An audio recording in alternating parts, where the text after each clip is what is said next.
سنة 1945 وبعد بداية الحرب العالمية الثانية بست سنين وبعد احتلال بولندا من قبل الاتحاد السوفيتي وانقلاب فرنسا وإنجلترا على ألمانيا، أصدرت مجموعة من الحلفاء من زعماء الاتحاد السوفيتي والولايات المتحدة الأمريكية شوية تعليمات وقرارات بتلزم بها اليابان وبتهدد تهديد صريح وواضح إنها تنهي دعمها لدول المحور وتستسلم بدون أي مقاومة أو شروط. وكانت إهانة كبيرة طبعا لليابان، خصوصا إن الحرب ما كانتش خلصت لسه، وفي نفس التوقيت كانت أمريكا بتشتغل على مشروع مانهاتن تحت قيادة أوبنهايمر. وبعد تجربة أول قنبلة في صحراء ألاما جوردو في نيو مكسيكو، ومع رفض رئيس الوزراء الياباني وباقي رجال الدولة للقرارات المهينة اللي صدرت للولايات المتحدة، ومع إصرار الولايات المتحدة على وقف الحرب الدموية بينها وبين اليابان واللي راح ضحيتها أكتر من مليون شخص، كانت التجربة الثانية لمشروع مانهاتن هي بمثابة الجحيم لمدينة هيروشيما اليابانية، بأول قنبلة نووية من اليورانيوم في التاريخ تستخدم على منطقة حية، ذا ليتل بوي، الولد الصغير. وفي صباح يوم 6 أغسطس سنة 1945 انطلقت قذيفة القنابل الأمريكية الطائرة بي 29 ومعاها السلاح النووي. السلام عليكم ساكني القلوب، أنا أحمد شحاتة ودي قناة ببساطة. طبعا لما تسمع عن أحداث تاريخية فيها الأرقام المهولة دي من الخسائر هتقول أكيد اللي وراها هو الاتحاد السوفيتي والولايات المتحدة ومنظمات كبيرة عشان تخطط لدمار شامل زي ده، لكن الحقيقة إن كل الدول دي بمنظماتها بكل ما تملك من قادات كانت فقط مجرد قرار وتحديد موعد. إنما البطل الحقيقي واللي كان السبب الأساسي في وقوع الكارثة دي واللي استمرت للنهاردة على شكل أسلحة نووية هو شخص واحد، عالم واحد فقط، كان على إيده استخدام طاقة كونية غير معلومة لسلاح عسكري قادر على عمل إبادة بشرية للكوكب كامل بدون مبالغة. العالم الفيزيائي اللي طور من استخدام ذرات ملهاش أي قيمة لسلاح دمار شامل. الموضوع بدأ سنة 1938 لما اكتشف العالمان فريدز ستراشمان وأوتو هان الانشطار النووي، إنك تضغط نواة ذرة لعنصر معين بمجموعة من النيوترونات لحد ما تفقد السيطرة وتنفجر وتنتشر قوة جبارة، ده من ذرة واحدة بس، ذرة ملهاش أي قيمة، وكل انشطار يولد انشطار تاني وهكذا لحد ما تولد طاقة هائلة لو اتخزنت جوه مساحة معينة بمواد معينة تقدر بكل سهولة تعمل قنبلة نووية. العالمين اللي اكتشفوا الطاقة دي كانوا يهود ألمانيين وكان قبل الحرب العالمية بسنة. وطبعا الخبر ما طولش كتير ووصل لأينشتاين، لكن أينشتاين ليه إيد في اللي بيحصل ده؟ طبعا ده أنت هتنبهر. وصلت المعلومة لأينشتاين وعلى الرغم من إنه ألماني إلا إنه كان خايف إن الاكتشاف يتحول لتجربة عملية، ومش بس كده، ده كمان هتبقى في إيد واحد من أخطر الرجال العسكريين في التاريخ إن لم يكن أخطرهم، أدولف هتلر. فبعت أينشتاين خطاب للرئيس الأمريكي فرانكلين روزفلت يبلغه فيه إن في كارثة هتحصل وإنه لازم يعمل السلاح ده الأول علشان يوقف هتلر ويرجعه عن اللي في دماغه. وفعلا الرئيس الأمريكي ما كدبش خبر، وأول ما دخلت أمريكا الحرب العالمية سنة 1941 بدأت بتجميع كل جهود حلفائها، وبدأ يجمع أكتر من 100 ألف عالم ومستكشف من جامعات مختلفة وجنسيات مختلفة ويقرر وضعهم تحت سقف واحد، مشروع مانهاتن. وتعين عالم فيزيائي على قيادة المشروع، يوليوس روبرت أوبنهايمر، واللي حاليا معظم الناس بتسميه مدمر العوالم. روبرت كان عبقري من هو صغير وتخصص في أكتر من مجال في الكيمياء والفيزياء والرياضة، وعبقريته خلته يتخرج من هارفارد بعد 3 سنوات وبيتكلم 6 لغات، وده اللي خلاه يوصل لمرحلة علمية توصله لقيادة آلاف العلماء في مهمة تعتبر سباق نووي للتغلب على ألمانيا ومنعها من استخدام الطاقة النووية قبل أمريكا. ومع بداية الجهود الكاملة لكل العلماء دي كان واجب معاها الحفاظ على السرية التامة للمشروع، فكان مقره في لوس ألاموس. كانت جهود المخابرات الأمريكية بتصب على التأكيد على سرية العملية وإن محدش يحس إن في شغل نووي بيحصل في أمريكا. ويوم 16 يوليو 1945 كان اليوم اللي هيتم فيه عمل اختبار لأول تجربة انفجار نووي في التاريخ.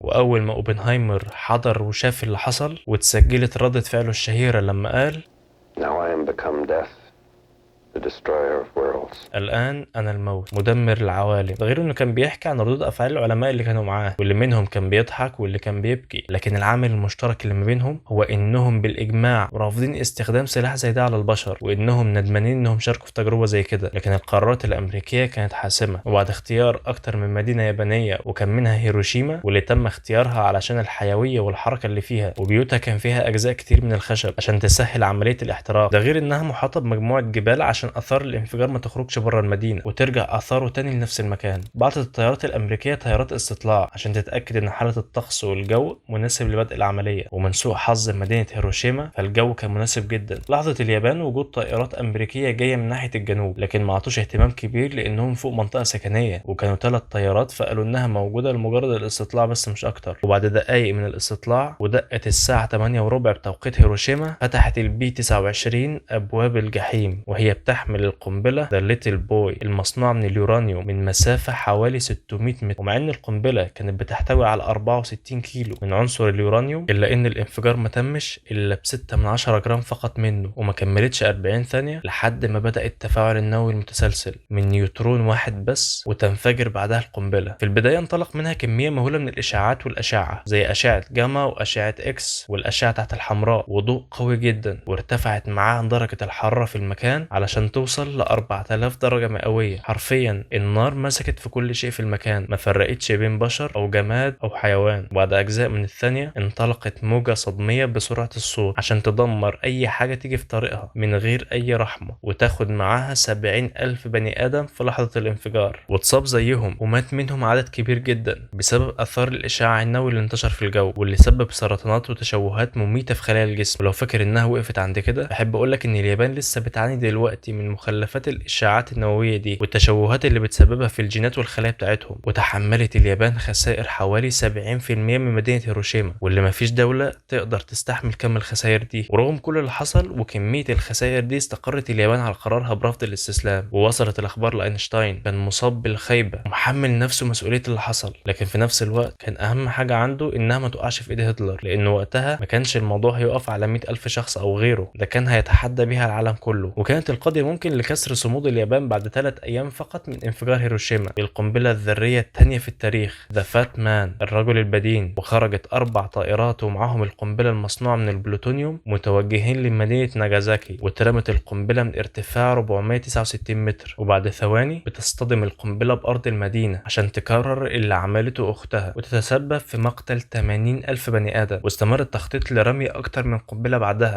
بدون رحمه ولا اعتذار عن الكارثه البشريه اللي حصلت دي، الى ان اصدرت اليابان بقياده الامبراطور هيروهيتو قرارها بالاستسلام حفاظا على شعبها او اللي اتبقى منه، ووقعت بعدها اليابان على الاستسلام. وكانت بعدها المانيا. انتهى في نفس العام واحد من اكتر الحروب الدمويه في التاريخ، الحرب العالميه الثانيه. جزء كبير من ردود الفعل كانت منقسمه لشقين، الشق اللي بيقول ان القنبله دي كانت عمل غير ادمي بالمره، وانها كانت ممكن تترمي في اماكن تانية ابعد وما فيهاش سكان بالحجم ده، وكانت هتوصل نفس الرساله وتعرف اليابان قوه الولايات المتحده. والشق اللي بيقول ان القنبله دي لو ما كانتش اترمت ما كانتش اليابان هتقف الا بغزو شامل اليابان، واللي كان هيروح ضحاياه ملايين من الجنود والسكان الامريكان واليابانيين. فانك تضحي ب 200 او 300 الف افضل من انك تضحي بملايين، وان ده كان الحل الرحيم للطرفين عشان تنتهي الحرب على اساسه. وكان رد اوبنهايمر انه اخلى مسؤوليته من اي تصرف يحصل بالقنبله، لانه ادى واجبه الوطني والاخلاقي بانه عمل القنبله قبل ما ينفذها هتلر ويبيد البشريه، وان المسؤوليات كلها تتحملها الحكومات لانها صاحبه القرار الاول والاخير. وذكر مميزات استكشاف الطاقه النوويه اللي تمت في مشروع منهاتن، وانه ما ينفعش لما يتذكر قنبله نوويه ما يتذكرش بقيه المشاريع اللي قدر يخرجها بكميه الافكار اللي يستخدمها البشر في تطوير حياتهم من خلال الاستخدامات المتنوعه للطاقه النوويه، من توليد الكهرباء وتطويرها للطب